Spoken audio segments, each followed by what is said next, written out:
Today I'm joined by my good friend Harry, the winner of MasterChef 2025.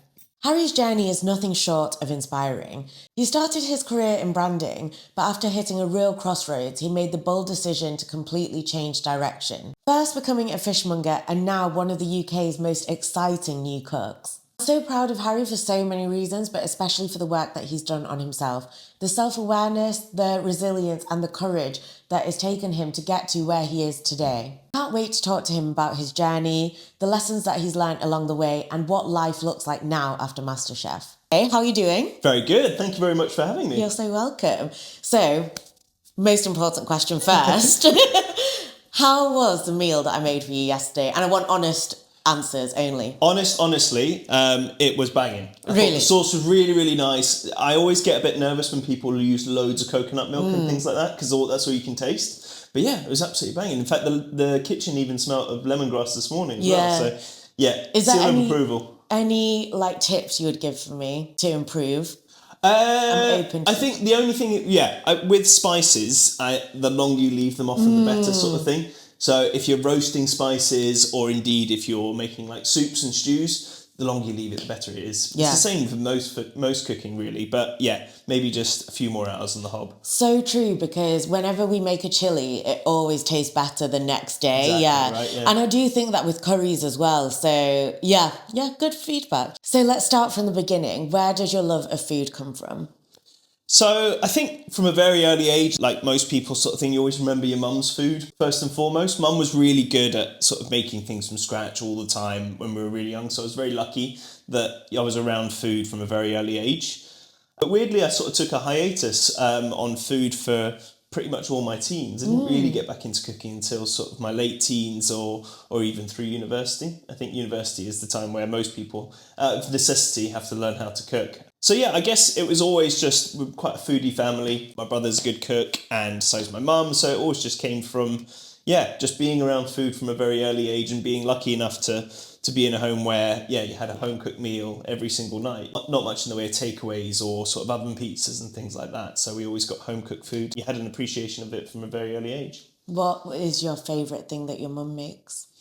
Oh, I tell you what, she makes it. I've said this numerous times, but it's becoming quite famous. Her lamb tagine that she makes with couscous and peppers sort of thing. Again, it's just on the hob for hours. It tastes so good. And we always ask for it when we go around. That's amazing. Also, funnily enough, off camera yesterday, we were talking about Christmas dinner, weren't we? And about how you're not getting a look in, which is crazy. I don't think so, no. I think I should count myself lucky for that, to be honest with you, because all I get to do is sit back and eat mince pies and eat loads of lovely food and open presents. But no, because of the foodie family, I think my brother and my mum will probably do most of the cooking this year. Wow, literally, when you told me that, I was just thinking, if I had the MasterChef of 2025 in my family, I'd be like, take starters, mains and dessert. Yeah, I know. I think we'll all chip in. We all end up doing something. I think me and Dad might be on washing up duty instead. So obviously you started your career in branding, and how did you move from the corporate world and into...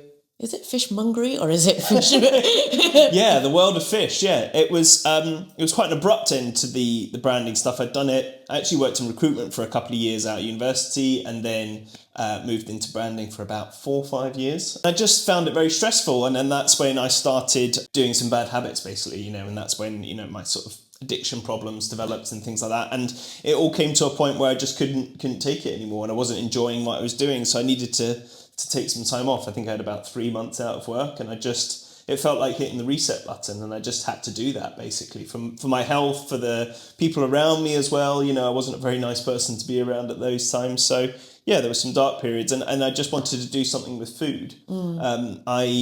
I was a bit nervous about going straight into a kitchen because I'd heard all these misconceptions about sort of toxic behaviour in kitchens and things like that. And I thought, for my kind of mental health and my recovery, it wasn't going to be the best thing to do at that time. I think a lot of that has kind of moved on. The industry's moved on a lot now from what it might have been in the sort of 90s and 2000s. But yeah, I wanted to be around food. So I just literally went around all the butchers and fishmongers, asked for a job, and then one of the fishmongers gave us a call back. So yeah, it was good. To your point where you said you felt like you were hitting the reset button, and you were saying that you felt like you had a fresh start, how was that starting again? Was it nerve-wracking, or did you just feel joy from having that? Yeah, it is nerve-wracking because you feel like, why didn't I do this 7-8 years ago when I came out of university, but once you kind of get over those initial sort of nerves, and there's an element of financial security that you need to get as well. I was out of work for 3 months, so but it felt really freeing. Like, it felt like you don't really get many of those opportunities in life to go, actually, do you know what? Sod everything that I've done for the last 10 years. I'm just going to try it again and hit reset. And once you do that and you're developing a new skill and you're going into a new field, it just felt so freeing. It felt so rewarding to be doing what I'm doing. So it didn't feel particularly like brave at the time or anything. It just felt like it was out of necessity. But yeah, I'm glad I did it. Yeah, I'm glad you did too. Why do you think you initially went more corporate when you came out of university? I think for the same reasons that everyone goes into corporate, right?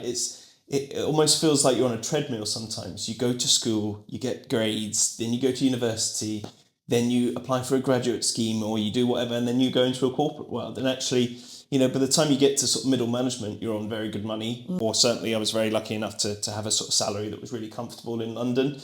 And then you get kind of caught in it a little bit because you're like, well, you get used to a certain way of living and you get used to a certain amount of money in your bank account every month. And I just got roped into it, basically. I didn't really feel like it was a sort of conscious decision. It was just sort of what everyone else was doing at the time. So I decided to go along with it, basically. Yeah, it's hard to forge your own path, isn't it, when you feel like everyone you know is going a certain way. Yeah. And it's funny because I do think a lot of people hit our age that we're at now and they're like, whoa, how did I get here, you know? And you almost had that realization a couple of years ago. So do you think it was the stress of corporate life that led you to addiction, or what do you think that caused that?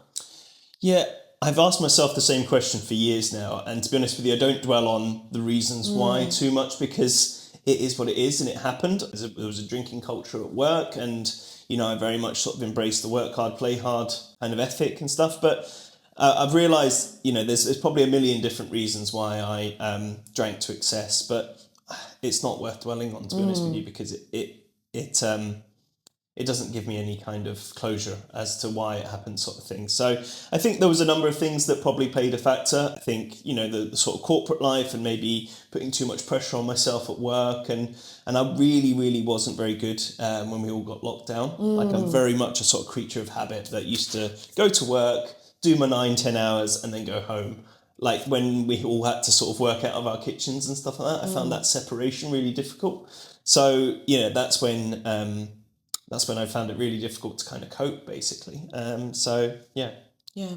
No, thank you for being so honest. And how do you cope with feelings that arise now? Good question. I think my addiction will, you never get cured of alcoholism. You live with it and you have to sort of work with it. And that's why the program that I have with my recovery is so important. It's something you have to practice throughout the day. So, you're always going to have those negative thoughts and those bad feelings, but it's almost like externalizing them. You're like putting a sort of, a little monkey on your shoulder sort of saying, and that's my addiction over here. And I know it's trying to sort of play its little game with me. And, they always say that, while you're practicing your recovery, your addiction is doing press-ups in the car park. Really? What does that mean? It basically, yeah, so like it's always going to be there and it's up to you to not let it in, basically. So it's okay that I have, thoughts of, wanting a drink sometimes, but it's about how I deal with those in the moment, I suppose. I can imagine as well when that happens, it can be a scary thing. So to be able to get yourself out of that and also not scared that you're thinking that way as well. Yeah. I can imagine is a lot. Yeah, it's like I say, the best kind of method for that is externalizing it. Like, you can't control what your brain thinks often. So it's just about sort of understanding that that's always going to happen. Yeah. But it gets easier. It's hard in the first few weeks and months, as you can imagine, but it's not like I've got cravings through the roof every single day. It becomes easier and it becomes part of your life, sort of thing, when you start to manage it. Yeah. But I am proud of you and where you've come.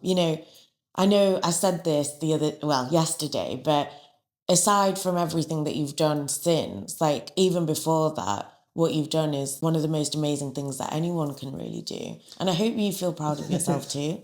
Yeah, I think I do. I've always had a problem with, being sort of proud of myself.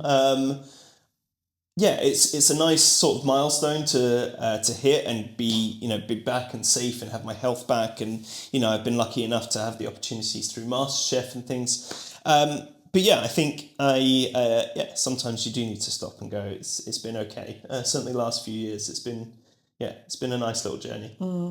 Since you've come into the public eye more, do you feel like you've been able to showcase your story to other people who are going through a similar journey?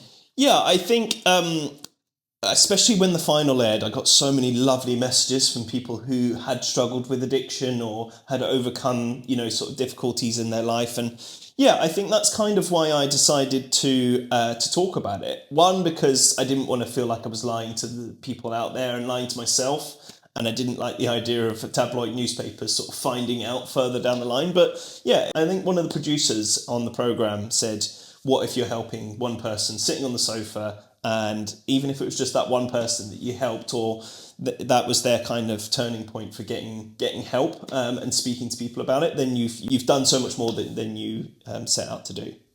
Yeah, I love that. So yeah, I know we spoke a lot about why you felt like you fell into those bad habits, but what was a moment that made you realise that you wanted to make that change in your life? It's hard work being an addict because you're constantly trying to have to battle through life, and it's exhausting, frankly, because you're over here, you're trying to deal with work and your life and your career and everything. Over here, you've got relationships and friendships that are crumbling away.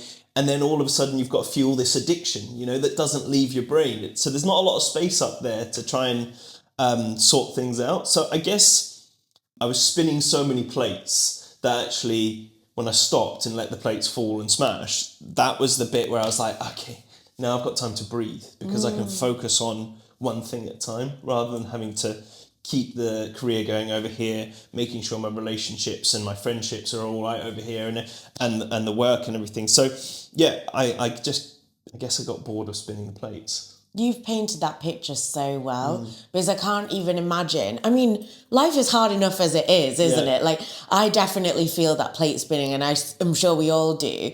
But then having to struggle every day to stay on a certain path alongside everything else, it's a lot. So. Yeah, it is, and it's exhausting, and it's not the life you want to live. When you are trying to enjoy life and you've got this horrible thing over here that you seemingly can't see a way out of, it's exhausting, and it just feels rubbish basically, because you're like, life could be so much better. It's very difficult when you're in active addiction to know how to get out of it.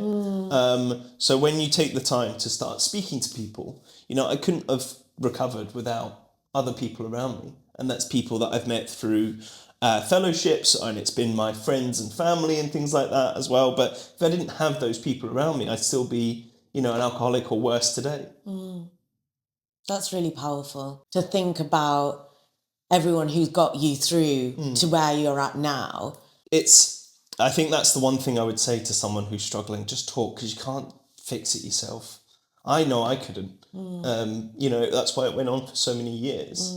So just speak to someone. There's community services out there. People are a lot more understanding than you might think. I think I was very afraid of the stigma that comes with alcoholism. So yeah, I think just have a chat with someone, and it'll get better from there. Was it hard to make that first connection and to say it out loud for the first time? Yeah, I think it was very difficult to kind of admit to yourself before admitting to others, because you don't want to think that there's a problem. You're putting a plaster over a gunshot wound. It's like you're trying to sort of pretend like it doesn't exist so that you think that your life is okay. So you don't want to admit to yourself that you have a problem. But yeah, as soon as you do, it gets a lot better and it gets a lot easier. It's very hard with something like this as well, because drinking is such a social aspect, isn't it? And it's something that everyone does. And I can imagine, because you see everyone else doing that, it's hard to think, why am I different when you're drinking and you're drinking, you know? Yeah. I think there was probably times where, I think every person who's battled with addiction in some way, there's probably been some times where I've enjoyed it. I remember having some good nights out and drinking at university and even after university, but it's just about sort of being self-aware when it's not fun anymore. And that for me was when I was drinking by myself and not drinking in a social situation, to the point where I didn't want to go to social situations because I didn't want them to see, God, Harry's had a lot to drink tonight or something like that. So it can be fun, and if it's controlled, then, by all means, sort of thing. But just be wary of the sort of warning signs, I suppose. No, thank you. Thank you for being so honest about that, because I really think someone watching this, like that producer said to you, it can make such a change. I think stories are so powerful because when you can relate to someone else, it can really unlock, feelings that you've had that you might have not confronted before. Yeah, I think so, yeah. For me, it was about taking back control and sort of owning who I am, and it's part of my story. So why wouldn't I talk about it, I suppose? But, doesn't happen overnight. It doesn't suddenly, you don't flick a switch in your head and you go, okay, well, I'm okay with talking about this. Like, it was very difficult for a number of years. But now that I can talk freely about it, I can have a better understanding of myself.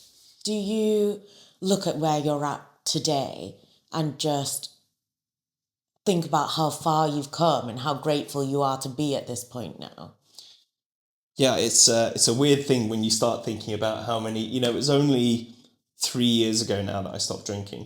And in those 3 years, I've changed career, I've been on telly, I've become a chef. So yeah, a lot has changed.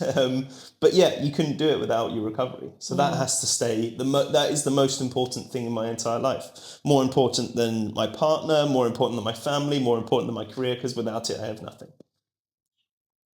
Done amazing. You've honestly done amazing. Thank you. You've been really open about rebuilding your life and finding purpose. And what does purpose look like to you now?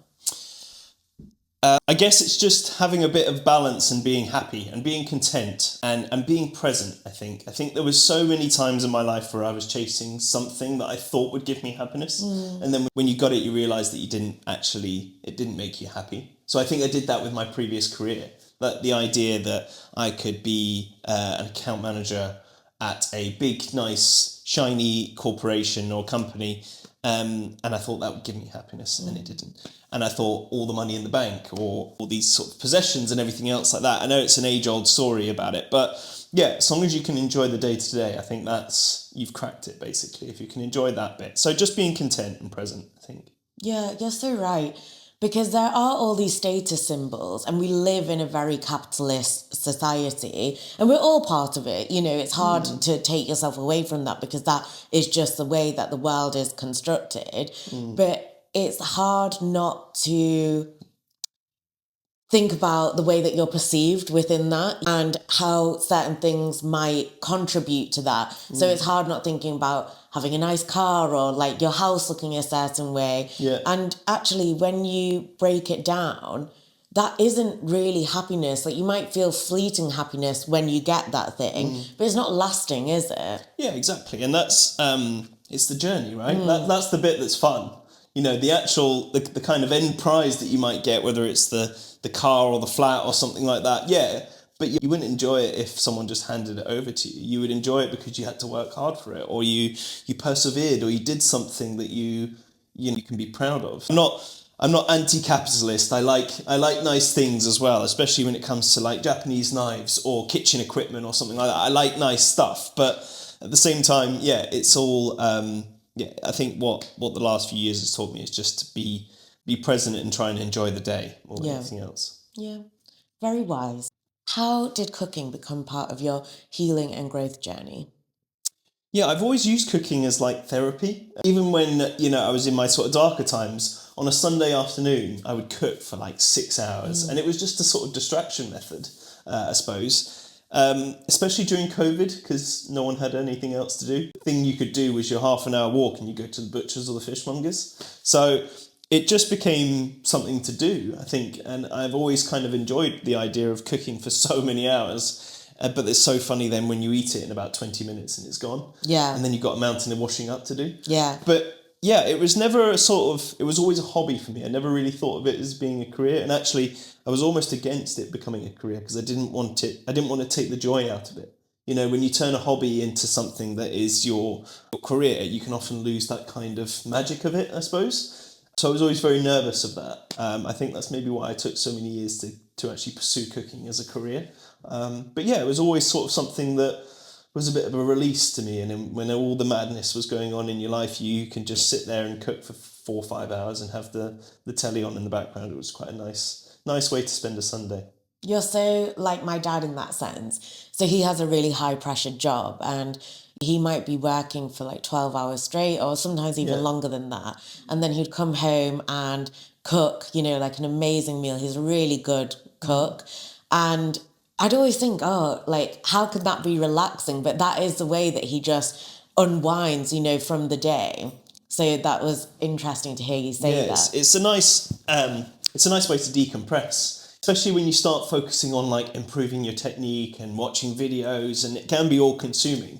I think my dad always laughs because he's really into his food, but he's sort of like, can we talk about something else, please? Because all we ever talk about when we're all together is cooking. So it can be a bit all consuming sometimes, but yeah. I love that. I want to come round to your families for tea one day because it sounds like they're all amazing cooks. Yeah, they are actually. Yeah, even my dad and my other brother Matt as well have gotten into cooking. Maybe we've just rubbed off on them over the years, but yeah, it's kind of our little passion.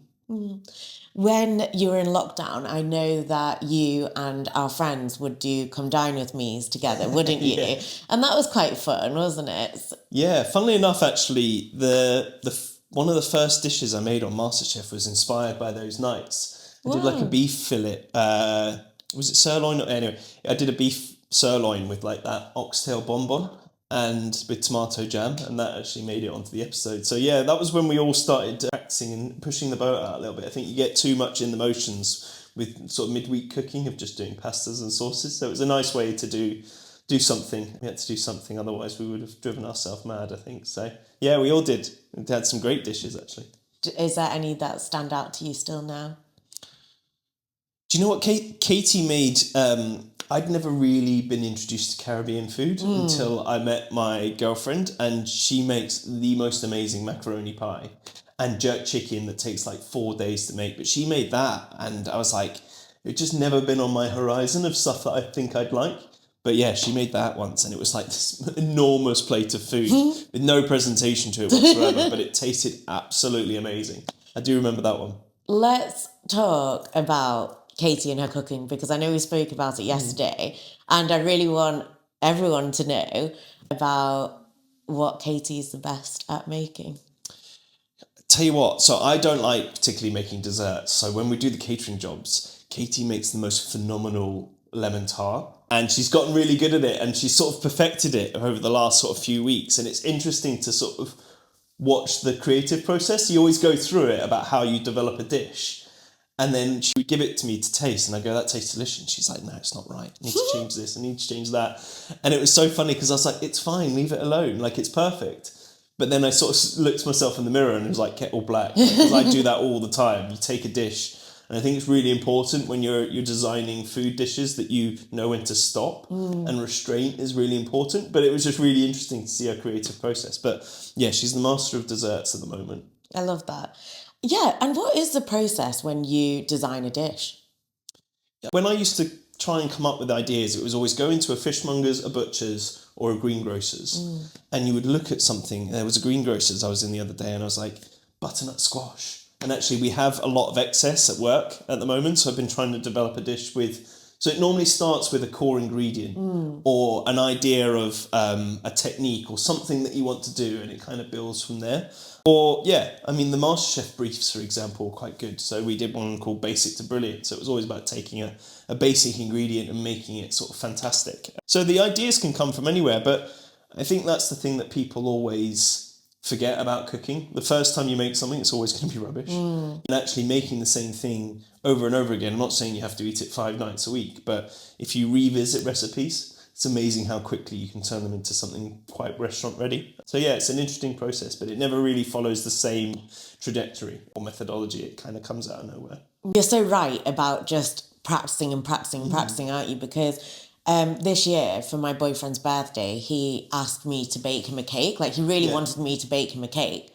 So I'm not a natural baker. Like, I'm much more of a cook than I am into like making desserts or anything like that, because I think it's very methodical, you know, desserts. Whereas like with cooking, I think you might disagree, but I think you can be a bit more like slapdash. And Yes, exactly. You can, yeah. There's less of a science to it, I feel. Yeah, and that's why I think that's why I'm not as good at it, and also why I don't find it as enjoyable. Because if you taste, you know, a dish or a sauce halfway through the cooking, you can adjust. You can't do that with baking. You know, you literally just have to put it in the oven, cross your fingers and toes, and if it's rubbish, it's rubbish. There's nothing you can do at the end. You've got to trust the process, don't Exactly. you? Yeah, so I was tasked at baking this cake.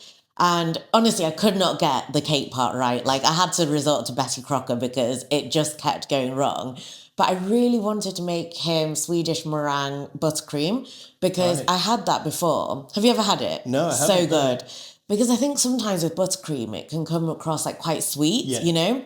Whereas with this, it literally tastes as if you're eating ice cream. Wow. It's really good. I have to give it a go. Yeah, you would love it. And it's quite a hard one to perfect because sometimes the buttercream can curdle. Right. So basically the way that you do it is you get egg whites and you have to heat it to the point where the sugar dissolves, and then you're whisking it like a meringue to like it gets stiff peaks, and then you beat in butter.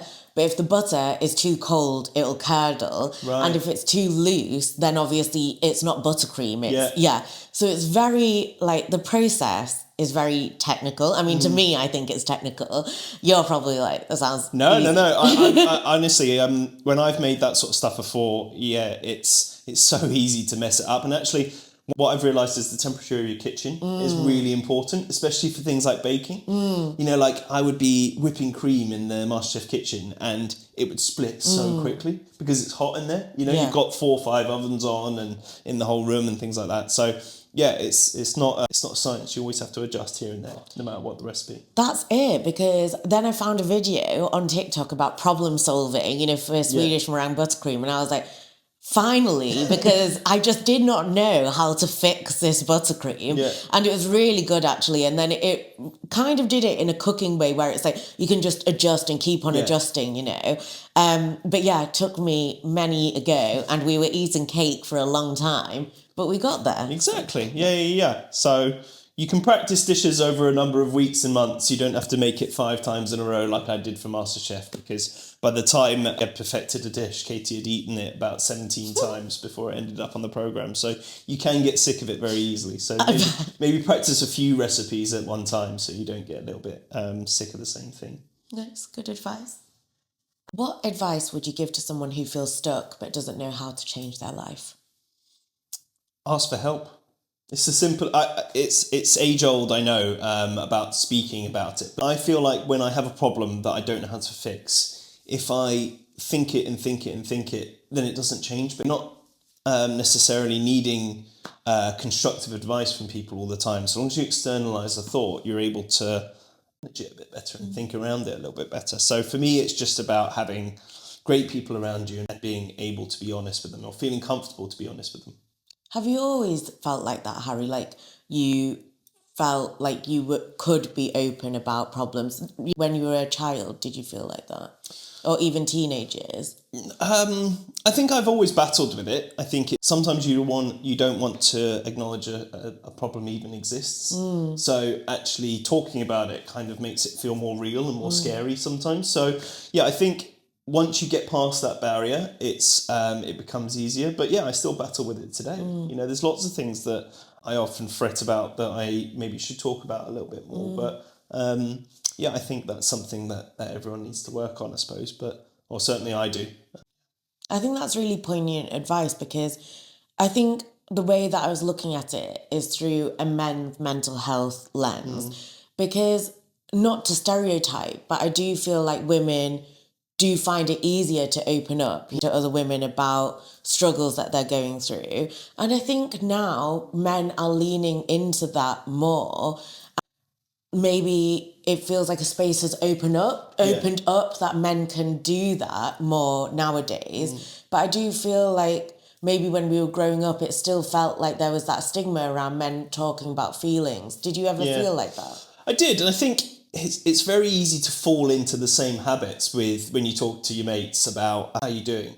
So, the first thing someone will ask you is how you going, and you might say, yeah, great. Or what I always used to be terrible at is someone asks how I am, and I'd start talking about work. I go, how are you? Oh, work's going fine. Everything's fine. But actually, we're not good at being honest from the get-go. I think it sometimes takes a little bit more time to open men up. Sort of culturally, I think the world is getting a little bit better at sort of making men feel more comfortable with that. But it's something historically that we've always struggled with because we want to be seen as strong or resilient or, stoic. So I think we're getting there, but I think the more that we end up talking about it and externalizing it, then the better we'll get at it. Yeah.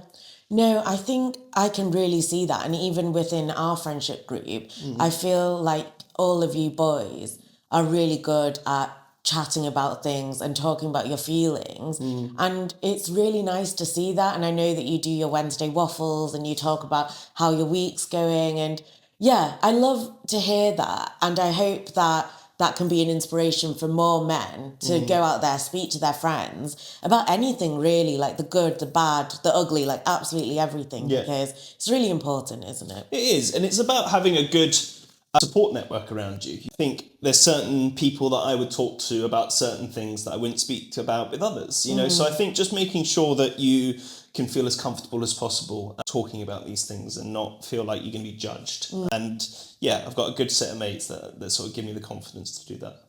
Good, I'm glad. We're doing our rapid fire question round. Are you ready? Let's go for it. And all of these have come from the community, which is really nice. So I'm glad that we can answer the most wanted questions. Go for it. So, best restaurant that you've ever been to? Oh, there's a couple. I went to Maison Francois the other day, and that was probably one of the best meals I've had in a very long time. Went to Ploussard in Clapham as well. That was very nice indeed. But there's loads of places I want to eat at. But it's it's a question of how much budget I've got each month. I think if I could eat out every night, I would. But Maison Francois, I think, is probably the best one at the moment. What did you have there? I always find that with restaurants that you always remember having a good experience, but you don't necessarily always remember what you ate. I had a piece of John Dory, which was really, really nice. Very simply cooked with just some lemon and a sort of butter emulsion, but it's quite simple food. It's sort of French cafe style food where it's quite simple, but it's just done really well. I think what you're saying there is so true to a lot of life, because people always say they might not remember what a person said, but they'll always remember how that person made them feel. Yeah. Because we're very emotional beings, and it doesn't necessarily mean that we remember everything word for word, but we remember emotions attached to something. When I think of the great restaurants that I've been to, it's always about who you're with and the kind of feeling of the restaurant. The food is almost supplementary. It's almost kind of a side to who you're with, where you're sitting, what the moment is, whether it's a celebration and everything else like that. So it's a sort of whole different way of looking at a dining experience. So the food is just one component. I watched a TikTok about someone who owned a chain of hotels, I think it was, or restaurants, and they said that, and I'll have to try find the name, but they said that they were into like extreme hosting, like very personalized hosting, and just making sure that they create beautiful experiences for their guests. If someone comes and they know about them, that they really love this brand of, I don't know, like maybe cigars or maybe tequila, they buy it in for them and make them feel really special. And that was really interesting. Yeah, I love that. Yeah, I think there's so many nuances when it comes to, like, everyone sort of, when you think of restaurants, you think of the chefs and the people making the food, but the front house is so important for that. When I think about great restaurant experiences, I often think of a great waiter. And someone who makes you feel welcome, talks you through the menu, has maybe a little bit of banter with you and stuff like that. That's just as important as the food. I love that. So, how does all the MasterChef judges try all the dishes without them going cold? Do you know what? Funnily enough, everyone asks this. The food does get cold. It's as simple as that. It's not like it's sitting out for hours. So you finish the plate, it goes into the stills or the close-ups. So it might be 15, 20 minutes before someone eats it. So that can have an effect on sauces. I noticed that in the final, actually, when they poured my burnt leek sauce, it looked a bit gloopy. So things just get a little bit cooler, basically. But it can vary depending on how many people are getting judged that day. But yeah, it's always eaten about 20, 30 minutes after. I can imagine that's interesting to try that and then try and picture what it would be like if it was warm as well. Exactly. Yeah. But I think, like I say, it's not like it's stone cold, so I think for the most part, sauces are the only things that tend to get sacrificed sometimes. If they go a bit cold and they start to sort of solidify. But yeah, it's a tough one for them to eat cold food all day long. What TV cooking show would you love to be a guest on? Oh, good question. I guess I've always been a fan of Saturday Kitchen. So good, isn't it? It's just a great one, isn't it? Yeah. I was watching it yesterday. I always pick up a few ideas, and it's always funny. When I used to work at the fishmongers, depending on what food was getting cooked on Saturday Kitchen, we'd always have the people who made that food coming in and ordering it or getting it from the fishmongers. They would always get their inspiration from there. So I think, that'd be a great one to be part of. It's so comforting, isn't it, to watch it? It literally reminds me of growing up. It's very nostalgic, and that being on in the background. Exactly, and yeah, when I have it on now, I just feel so grown up. Yeah, it's good. What would be your dream brand to work with? Do you know what? I always thought Victorinox knives. I've had them since I was ever first picked up a knife in the kitchen. They are relatively inexpensive and they are brilliant quality knives, and I've had them for years, so they'd probably be a good brand to work with. If you're watching this, reach out. Your new brand ambassador sitting right here. Give me a call. Okay. What was the audition process like? It was quite extensive, the audition process. I got the call back, I think, in sort of April, May time. And then the process lasted about 4 months. So you do a series of telephone interviews, then you go in to do a demo cook, basically. You plate up some food and talk about your cooking inspiration and things like that as well. The actual application itself took about 4 hours online. So it is quite extensive, but even the application process can be a bit fun, and it's very exciting when you get the call to say you're going on. I bet. Yeah. I bet that was one of the best calls of your life. Oh, honestly, they go through your entire... They were pulling up, Facebook posts from 15 years ago where I'd used a swear word or something. Wow. And I was like, I have to take that down. They go through your entire background. They do background checks and everything. And then I remember getting the call. I was actually driving back down to London on the motorway. And they called me, they said, are you free to speak? I said, well, I'm driving, but yeah, I can speak. And they're like, we'd rather speak to you when you're not driving.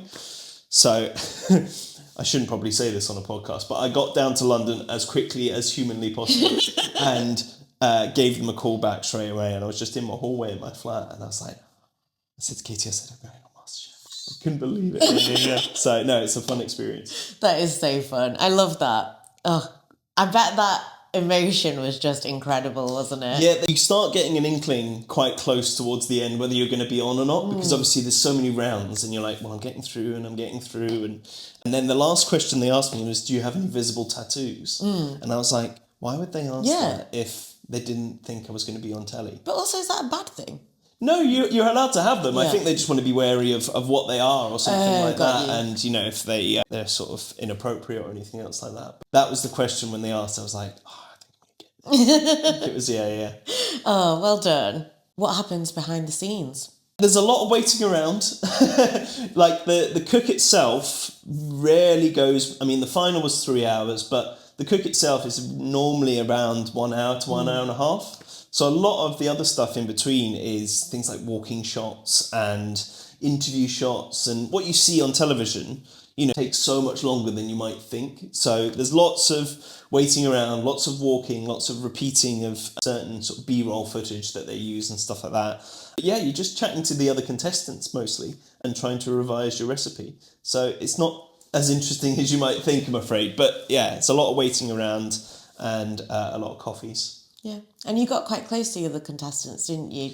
Yeah, I feel very lucky actually with the people that I met along the way. The other contestants were brilliant. I do hope that everyone else had the same experience because they're a great bunch. And actually, Claire, Soph, and Sam, we're going to be doing hopefully some supper clubs next year and things like that as well. So they're a good bunch. Yeah. Yeah, that's really nice that you've all stayed really close to each Yeah. other.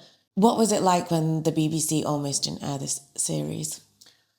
Yeah, it was a lot of waiting on the end of the phone. I was very nervous because I'm sitting there knowing that I've won and can't tell anyone at all. And the idea that it was going to be not aired was, it was really sad. I think not just because I wanted to see it, but obviously all the people, you know, like Katie and my parents were on the final episode and stuff like that. It just would have been such a shame to not see it. They had to go through that process, and I respect that they had to go through that process. But yeah, it was some nervous few weeks. Yeah, I definitely think it was the right call to air it because so many people's lives, those, 12 weeks, probably even longer, was just so invested in this. And it wouldn't have been fair on the contestants, I don't feel. I think it was very tough on the contestants because they're sitting there and they don't really have any control over what happens. You're just a sort of passenger. But you're right, you give up 12 weeks of your life. You know, I had to take a lot of unpaid leave, for example, and the whole application process and stuff. So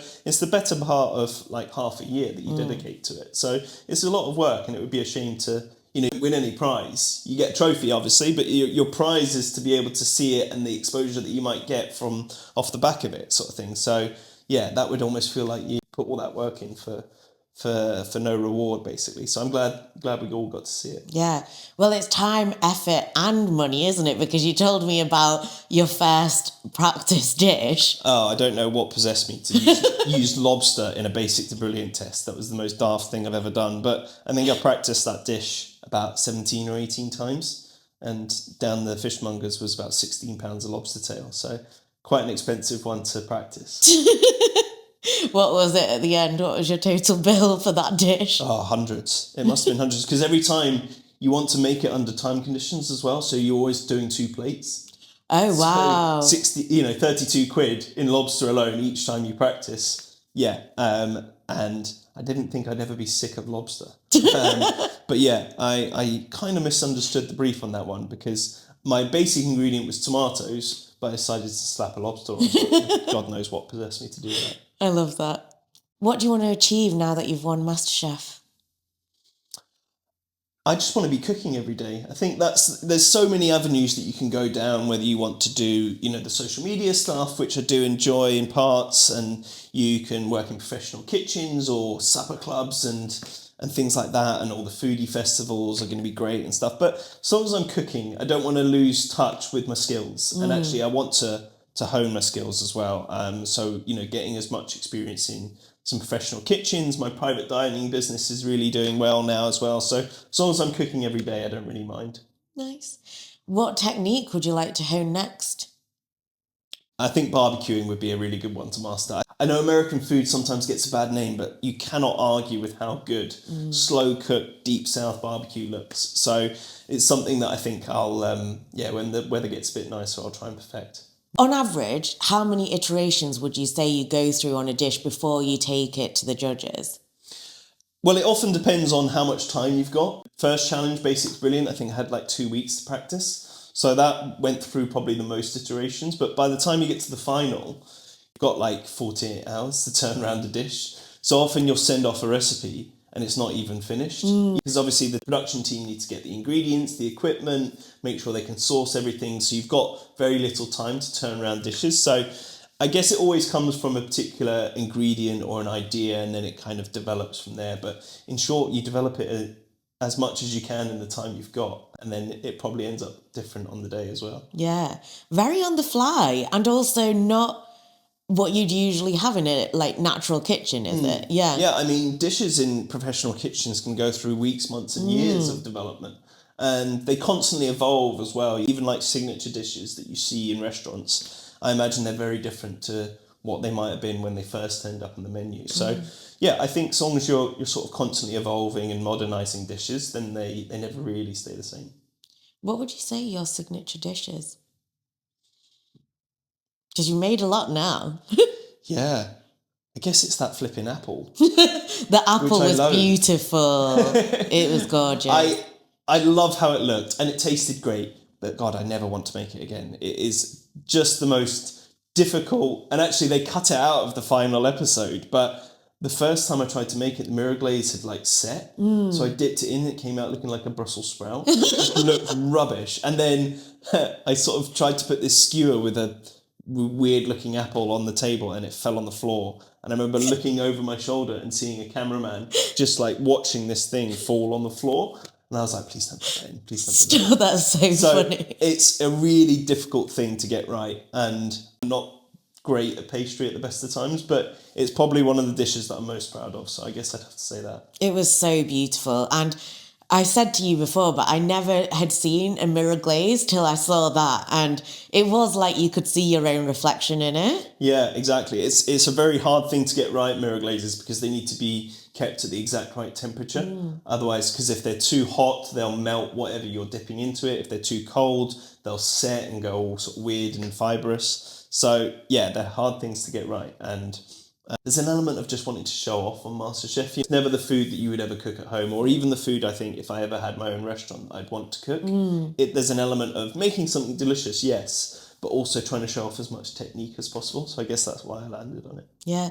It's almost like an exam, isn't it, MasterChef? Because I always thought at school and uni, like when would I have an opportunity where I had to recite a law from memory? Like you would literally just Google it. Yeah. Whereas when you're in an exam, you're like, okay, when did this law take place? Yeah. Yeah. Exactly. Yeah. I mean, it's quite a unique experience because it's timed as well. When you prep dishes in kitchens, you might do some of the prep the day before, 2 days before even, whereas from start to finish, you've got an hour and a half, or you've got 2 hours to make this thing. So the idea of slow cooking is like out the window, for example. So it's quite rare that you have to work in that kind of time pressure. What do you think of the new presenters in MasterChef? I think they're fantastic. Previous presenters were on it for so many years, and it'll be exciting to see how Anna and Grace get on. I didn't actually meet Anna until the sort of later episodes, and never got the opportunity to meet Grace, but I think they'll smash it. Yeah, I don't know if this is even possible. Favourite 10-minute meal? 10 minutes, blimey. Probably pasta. It has to be pasta, right? Yeah. So you're obviously not making the pasta. You're not making it from scratch. But my test at uni was always if I could put the pasta on first and get some sort of sauce done in the time that it takes to cook the pasta. Yeah. Was always the little mini challenge. Nice. Either that or it's just got to be like a fried egg on toast or something, isn't it? Really? Yeah. Something really simple. What about stir fry? Do you think you could do in 10 minutes or no? Yeah, stir fry I think would be a good one actually. As long as everything's chopped up nice and finely, you can probably get that going as quickly as possible because noodles take seconds. And yeah, stir fry is a good midweek meal, I think. Wow, I can't believe I thought of that. Yeah, it's good. I don't actually make that many stir fries. I'm rubbish when it comes to making kind of Asian cuisine. You'll notice like all the food that I cooked in MasterChef was all quite classical and quite sort of French, British, modern European influenced. So when it came to spices and things like that, it was rubbish. Yeah, you were saying yesterday that you want to learn more about Indian cooking, weren't you? Yeah, exactly, because I think it's a real sort of fine art.